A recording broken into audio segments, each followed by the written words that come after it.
our economy has been moving, and continues to grow.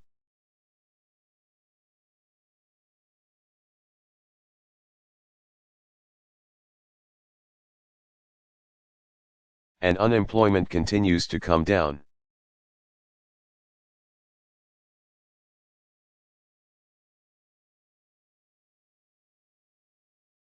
And our work is not yet done, but we have to have that sense of steadiness and vision and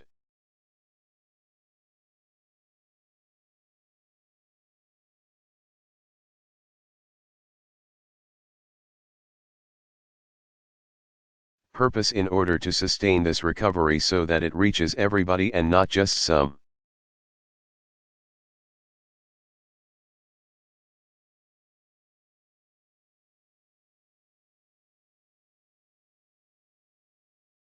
It's why we need to do everything we can in government to make sure our economy keeps growing.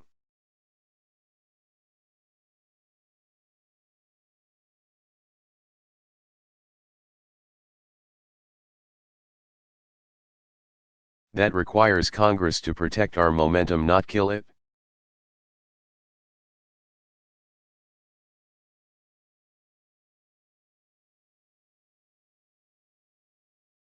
Congress is about to come back from a 6-week recess.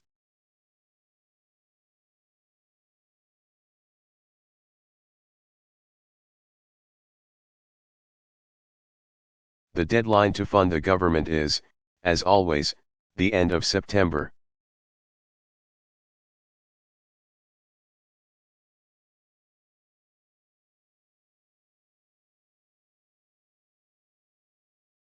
And so I want everybody just to understand that Congress has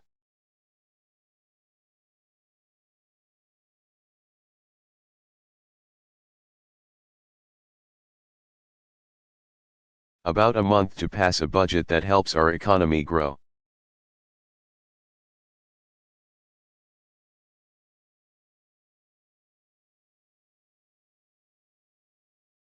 Otherwise, we risk shutting down the government and services that we all count on for.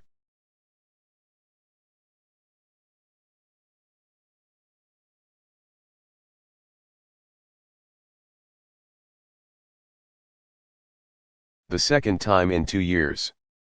That would not be responsible. It does not have to happen.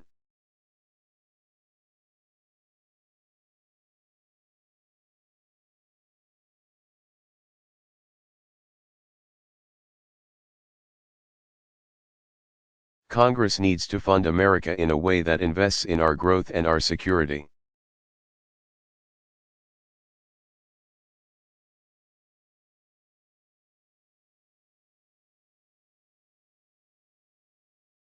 And not cuts us off at the knees by locking in mindless austerity or short-sighted sequester cuts to our economy or our military.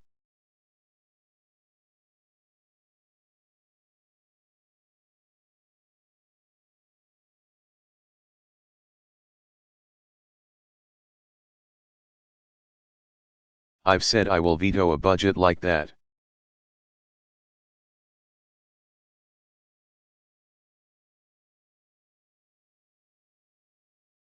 I think most Americans agree we've got to invest in, rather than cut, things like military readiness.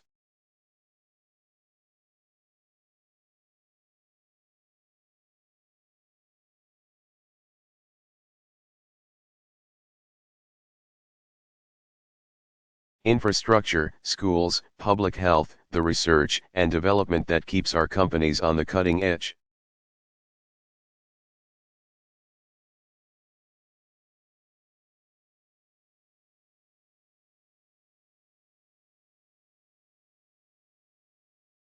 That's what great nations do.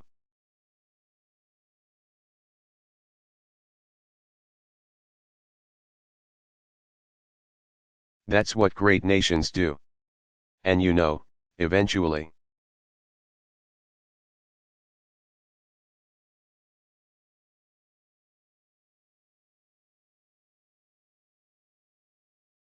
We're going to do it anyway, so let's just do it without too much drama.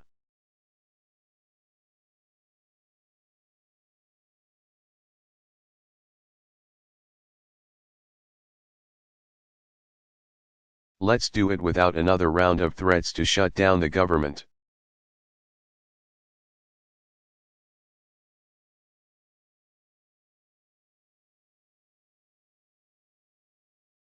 Let's not introduce unrelated partisan issues.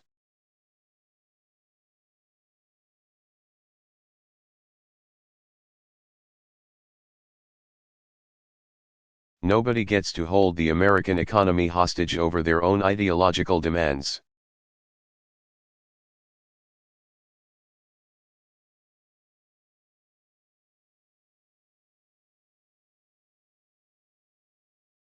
You, the people who send us to Washington, expect better.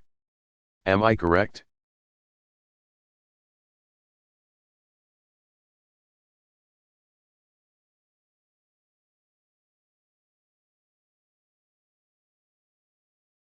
So my message to Congress is, pass a budget.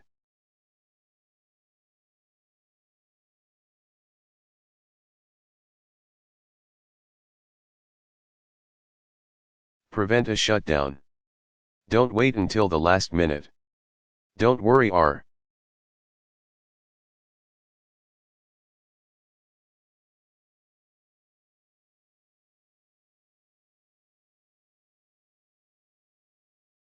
businesses or our workers by contributing unnecessarily to global uncertainty.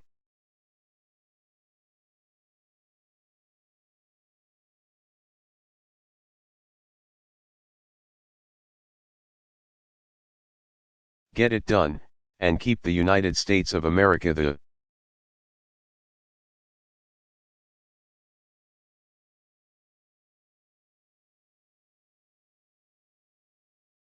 anchor of global strength that we are and always should be.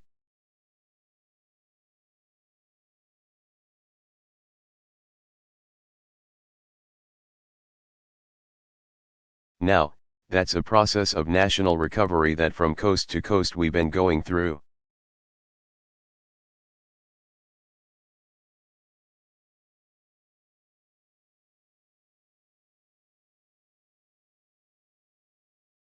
But there's been a specific process of recovery that is perhaps unique in my lifetime.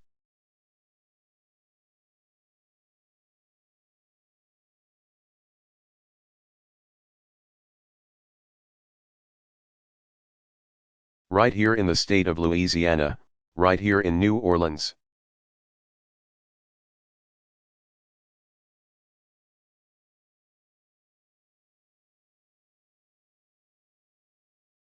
Not long ago, our gathering here in the lower Nine probably would have seemed unlikely.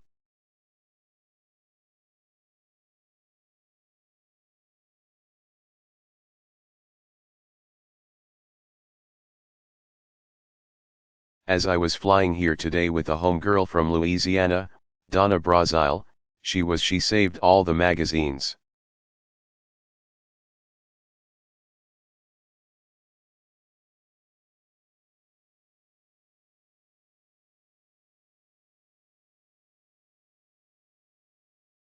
And she was whipping them out, and one of them was a picture of the lower Ninth right after the storm had happened.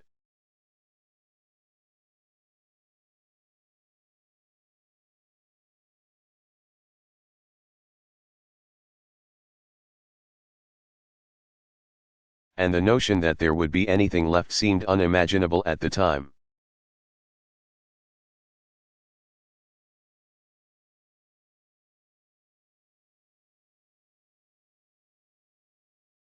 Today, this new community center stands as a symbol of the extraordinary resilience of the city.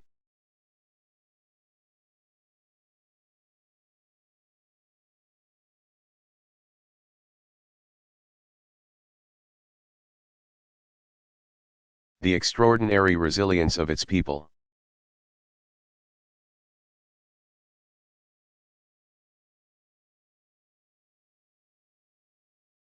The extraordinary resilience of the entire Gulf Coast and of the United States of America.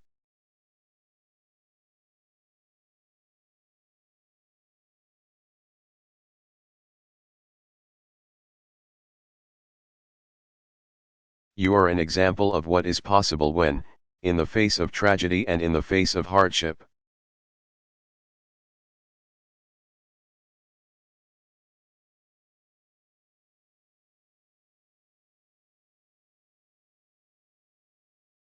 Good people come together to lend a hand, and, brick by brick,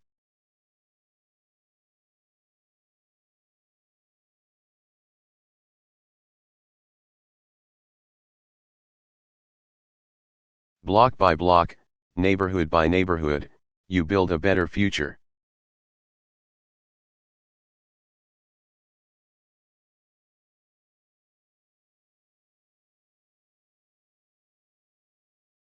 And that, more than any other reason, is why I've come back here today. Plus, Mitch Landrieu asked me to.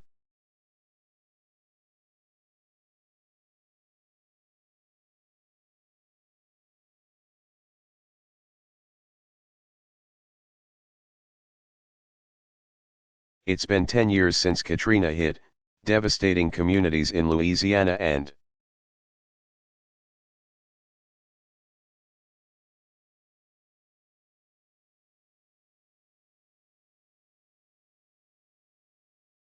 Mississippi, across the Gulf Coast. In the days following its landfall,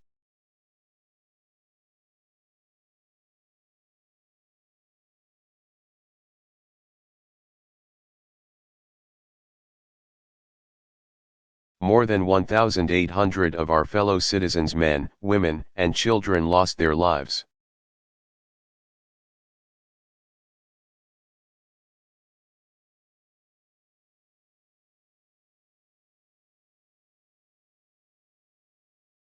Some folks in this room may have lost a loved one in that storm.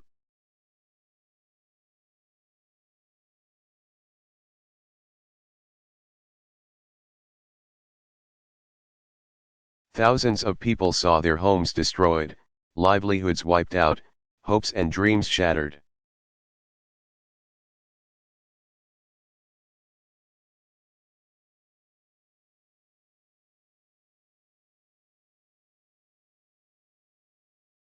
Many scattered in exodus to cities across the country, and too many still haven't returned.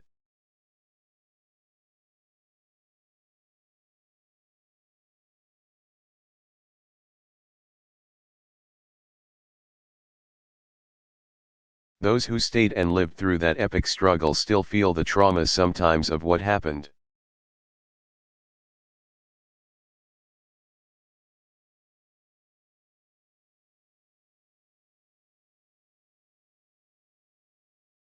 As one woman from Gentilly recently wrote me, a deep part of the whole story is the grief.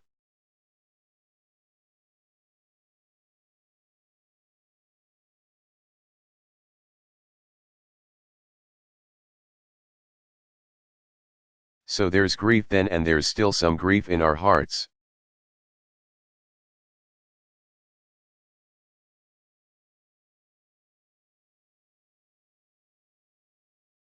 Here in New Orleans, a city that embodies a celebration of life, suddenly seemed devoid of life.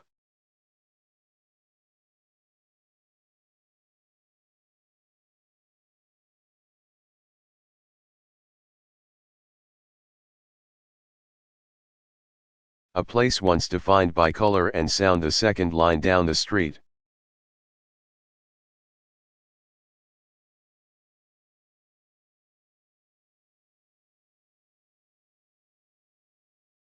The crawfish boils in backyards, the music always in the air. Suddenly it was dark and silent. And the world.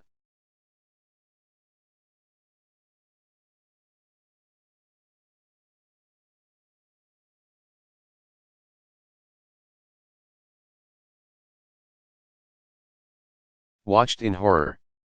We saw those rising waters drown the iconic streets of New Orleans.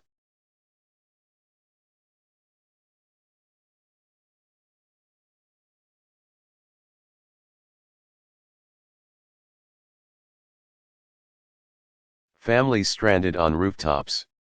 Bodies in the streets. Children crying, crowded in the Superdome.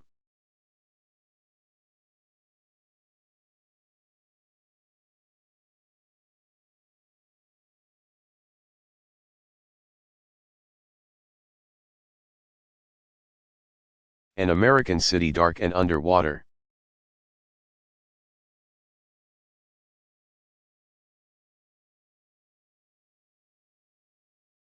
And this was something that was supposed to never happen here, maybe somewhere else.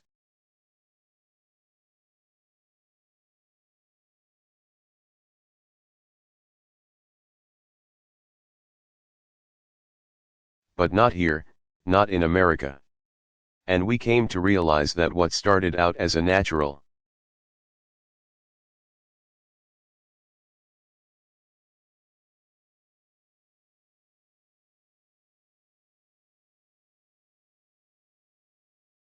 disaster became a man-made disaster, a failure of government to look out for its own citizens.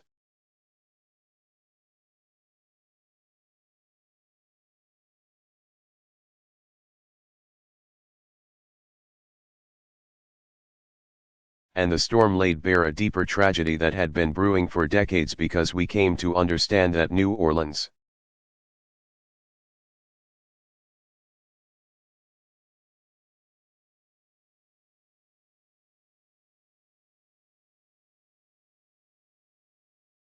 like so many cities and communities across the country,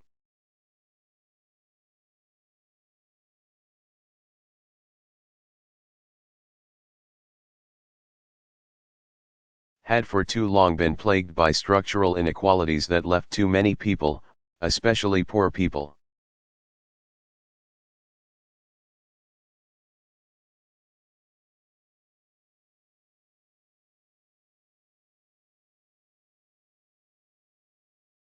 especially people of color, without good jobs or affordable health care or decent housing.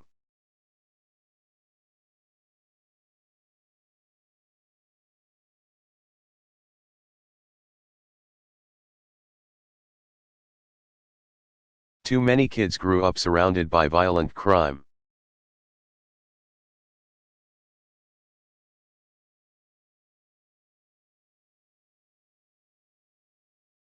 Cycling through substandard schools where few had a shot to break out of poverty.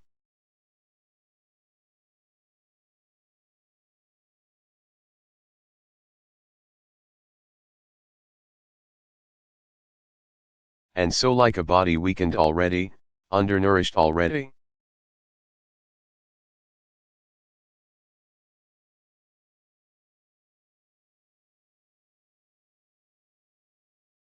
when the storm hit, there was no resources to fall back on.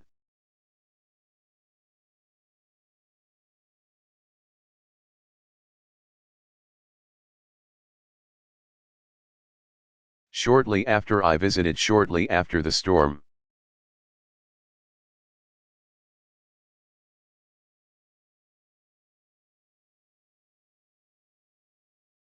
I visited with folks not here because we couldn't distract local recover efforts.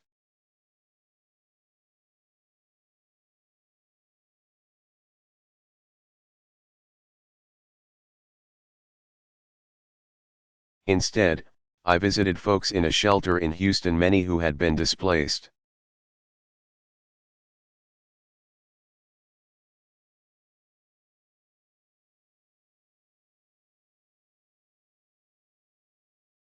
And one woman told me, "We had nothing before the hurricane. And now we have less."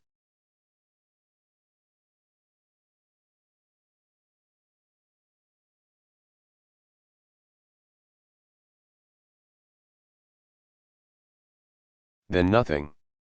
We had nothing before the hurricane, now we had less than nothing.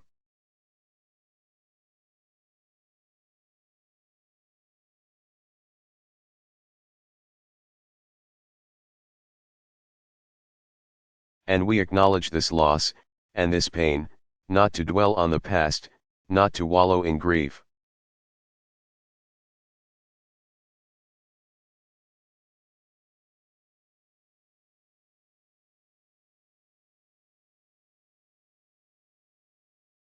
We do it to fortify our commitment and to bolster our hope, to understand what it is that we've learned, and how far we've come.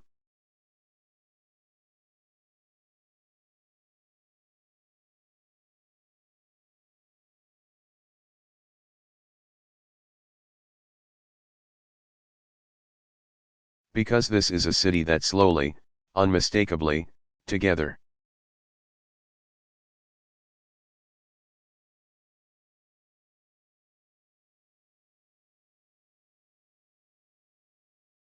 is moving forward. Because the project of rebuilding here wasn't just to restore the city as it had been.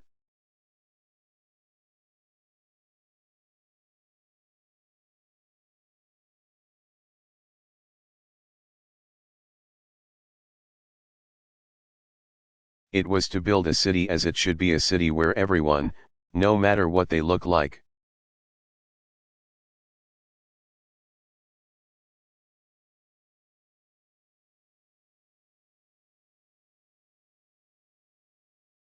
how much money they've got, where they come from, where they're born, has a chance to make it.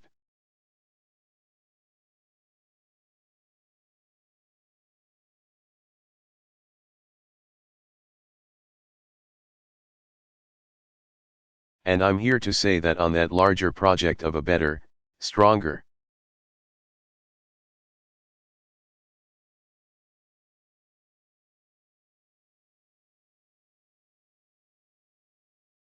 more just New Orleans, the progress that you have made is remarkable.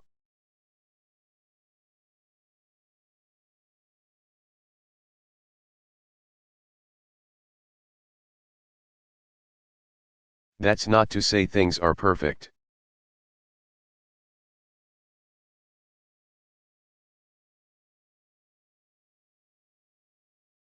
Mitch would be the first one to say that.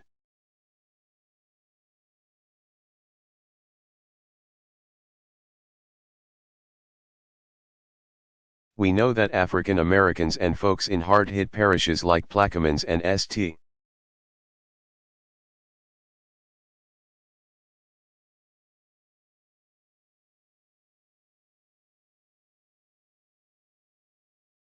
Bernard are less likely to feel like they've recovered.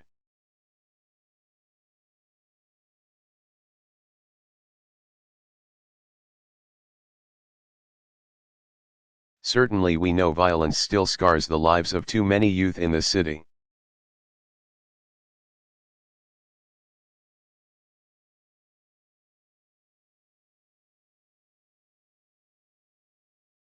As hard as rebuilding levees are, as hard as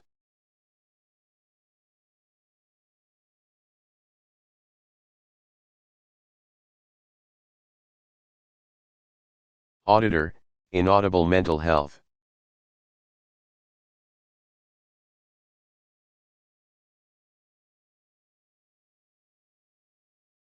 President Obama, I agree with that.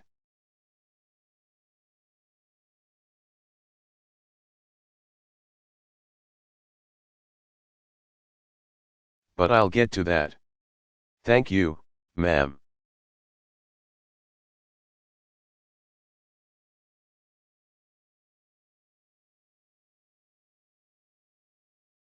As hard as rebuilding levees is, as hard as rebuilding housing is.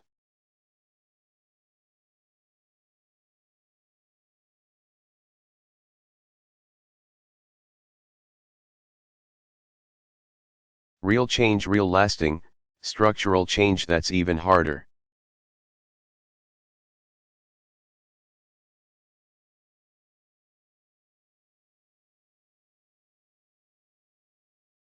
And it takes courage to experiment with new ideas and change the old ways of doing things.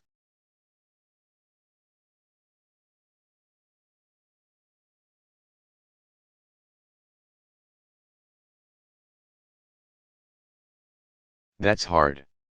Getting it right, and making sure that everybody is included and everybody has a fair shot at.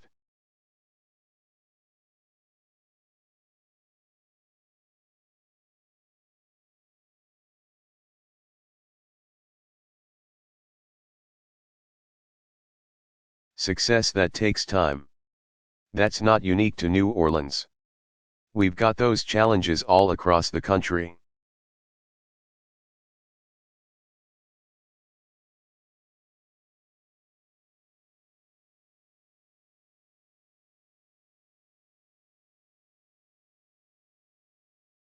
But I'm here to say, I'm here to hold up a mirror and say, because of you.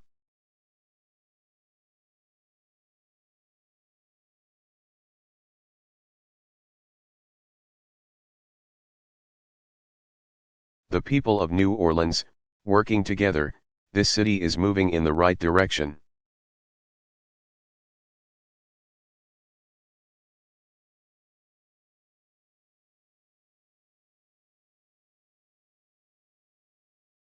And I have never been more confident that together we will get to where we need to go. You inspire me.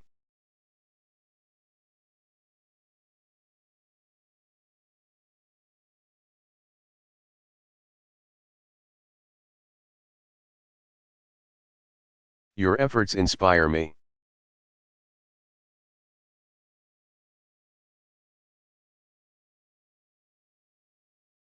And no matter how hard it's been and how hard and how long the road ahead might seem,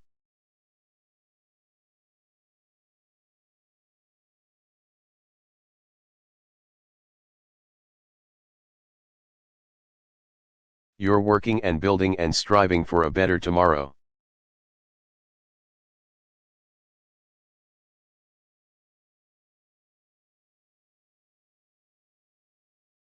I see evidence of it all across the city.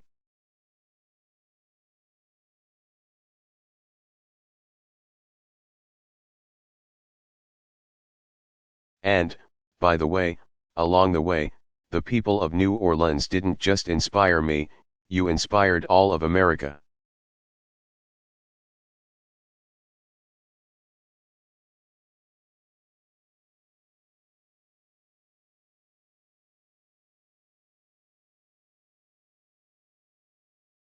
Folks have been watching what's happened here.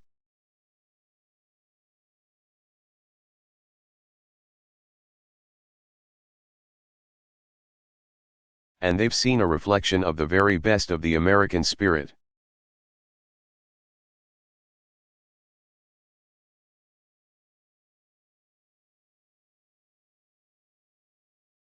As president, I've been proud to be your partner.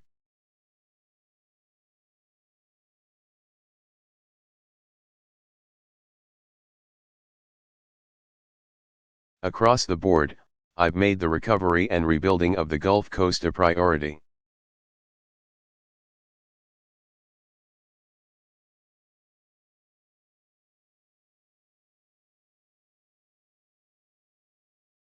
I made promises when I was a senator that I'd help.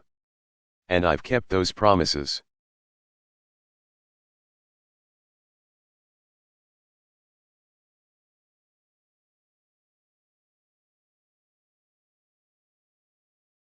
We're cutting red tape to help you build back even stronger.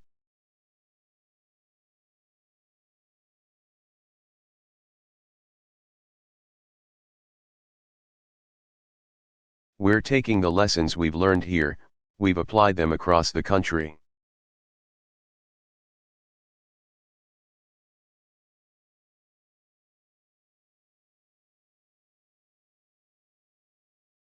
Including places like New York and New Jersey after Hurricane Sandy.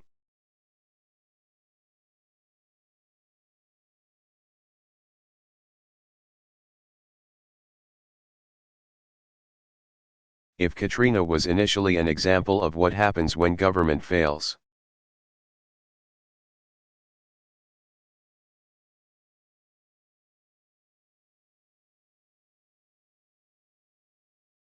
the recovery has been an example of what's possible when government works together, state and local.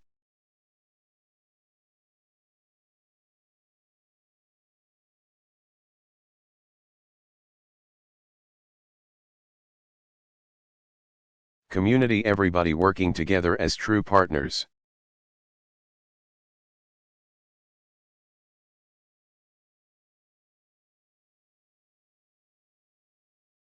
Together, we've delivered resources to help Louisiana, Mississippi, Alabama.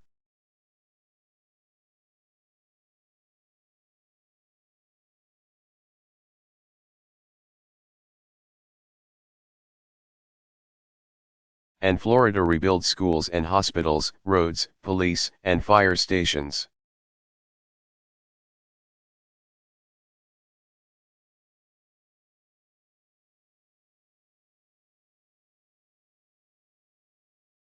Restore historic buildings and museums. And we're building smarter, doing everything from elevating homes to retrofitting buildings to improving drainage.